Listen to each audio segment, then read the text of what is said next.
it's been a long time, and I know I'm dressed a lot in the house, but it's cold. We have a freezing wind from north today, and it will go minus 16. And we had rain, snow, and so winter. Winter. So today I will show you how I make my glycerin soaps. I made this soap for the February Soap Challenge Club hosted by Amy Warden. And the teacher this month is Clara Lindberg. You most probably know her as Auntie Clara.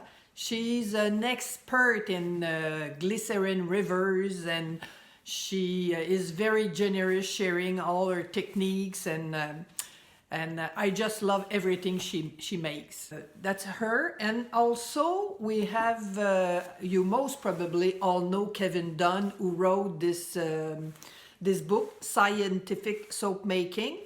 And this is very technique and scientific, and you know, for those like me who are not that scientific, you see here is a little calculation.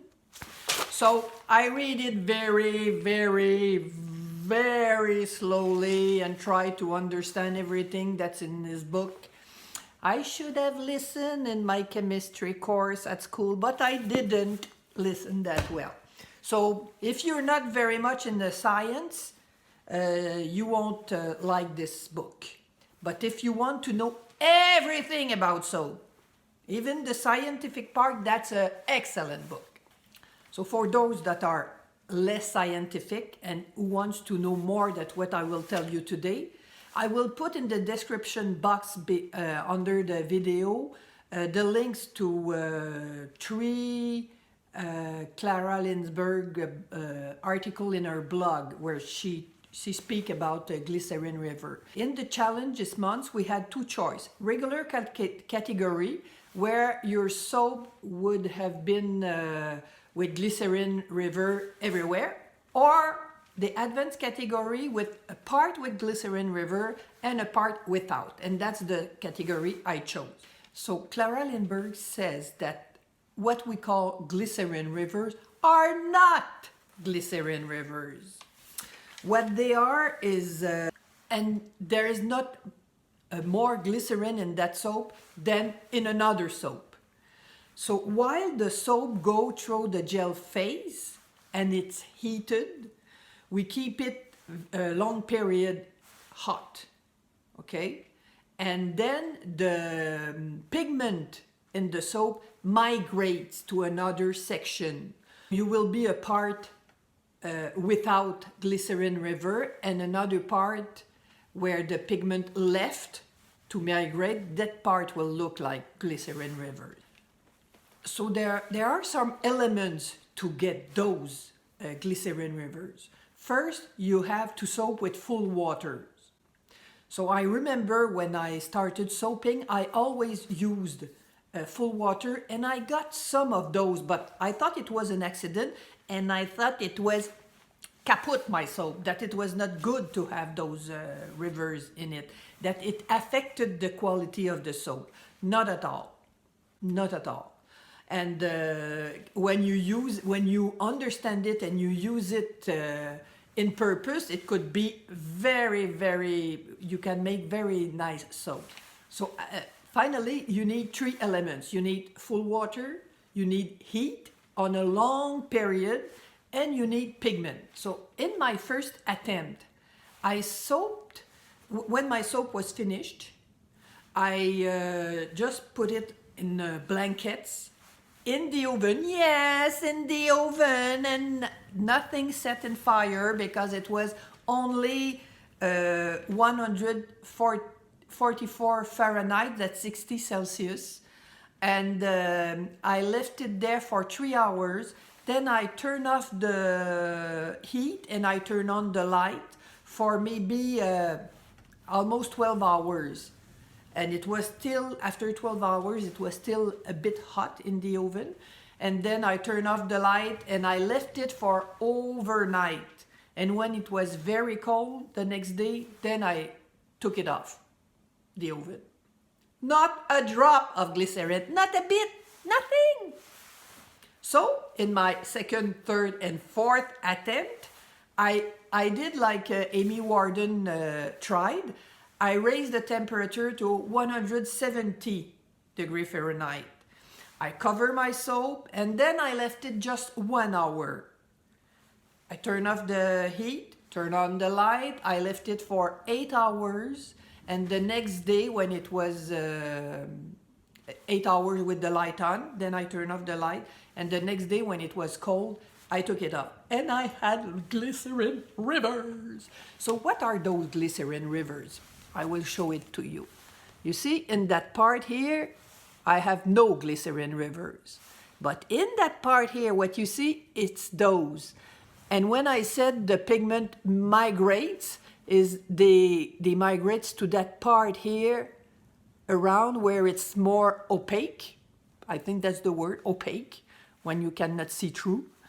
And here, those little lines, they are the pigments left this part to migrate. So it makes like glycerin rivers. The pigment I used are titanium dioxide. And you'll see in the soap I will make today, I use that plus blue. Blue is a mica. With mica you won't have glycerin rivers, not as much anyhow. So I use the titanium dioxide first in my soap, and then I added the blue mica.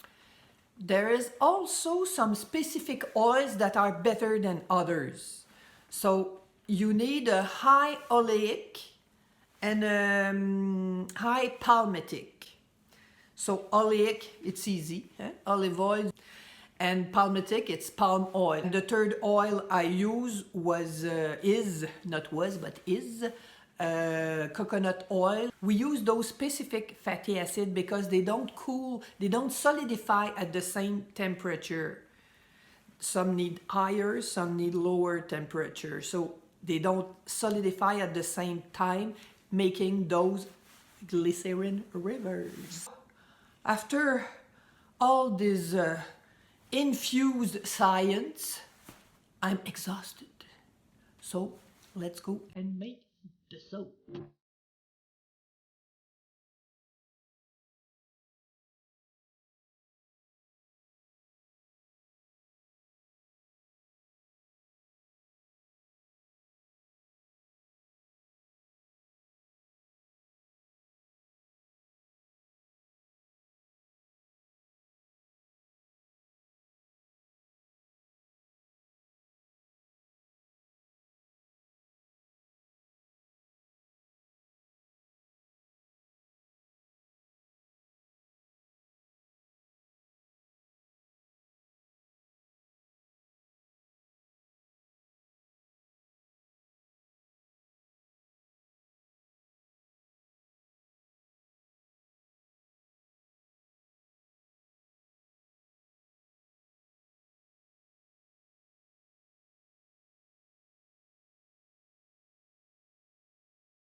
I know it's a lot of calculation. I started with a ratio of water lye of 1.4 to 1.